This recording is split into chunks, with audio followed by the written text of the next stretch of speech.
It is my honor and privilege to welcome each and every one of you to this, the 50th annual celebration of the Christmas Love Feast. We are here tonight because of a Moravian student by the name of Jane Sherrill, class of 1967, who brought the idea of a Christmas love feast to then Chaplain Ed Chrisman.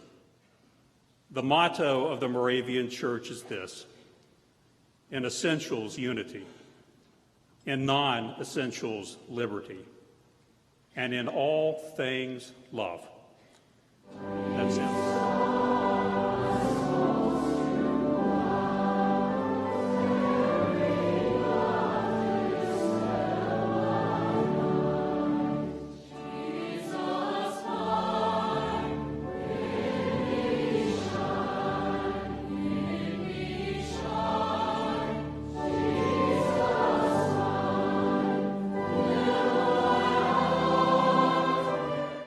Love Feast is a traditional event come from Moravian Church.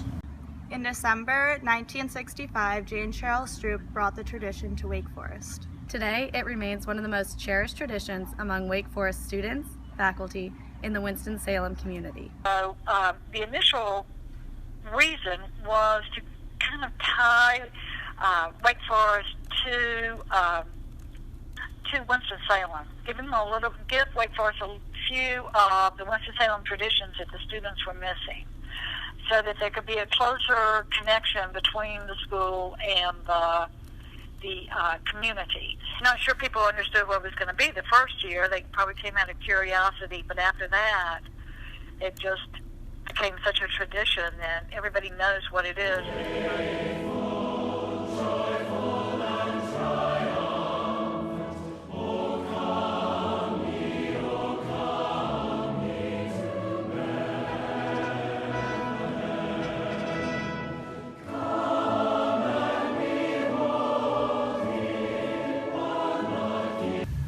I think when we start things, we're not really sure in what ways what we are planning to do, hoping to do, will impact other people. We know it's important to us, and I suspect that Jane has attended many love feasts over the course of her life, and that's been an important part of who she is. She wanted to share that with others. She wanted to share that with Wake Forest, and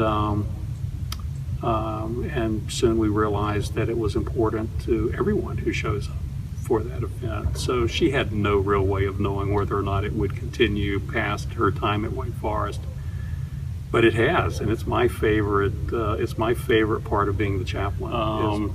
The feeling of having the lights turned down and the candles lit. Those memories are really important to members of our community, and for especially for students and for alums. So I think that's part of the reason people continue to come back.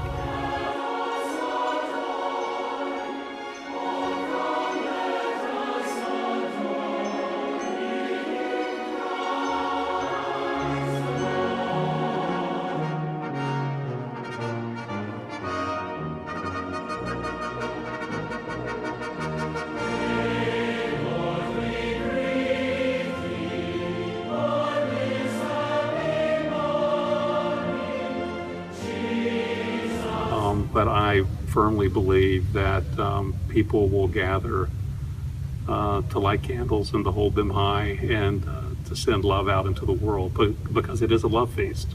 It's an agape meal that goes back to the early church. And there's a whole lot of things that we can agree upon. That's not always true in the world that we live in. But we can all agree that that love is what gives us hope in a world that can be really complicated to navigate.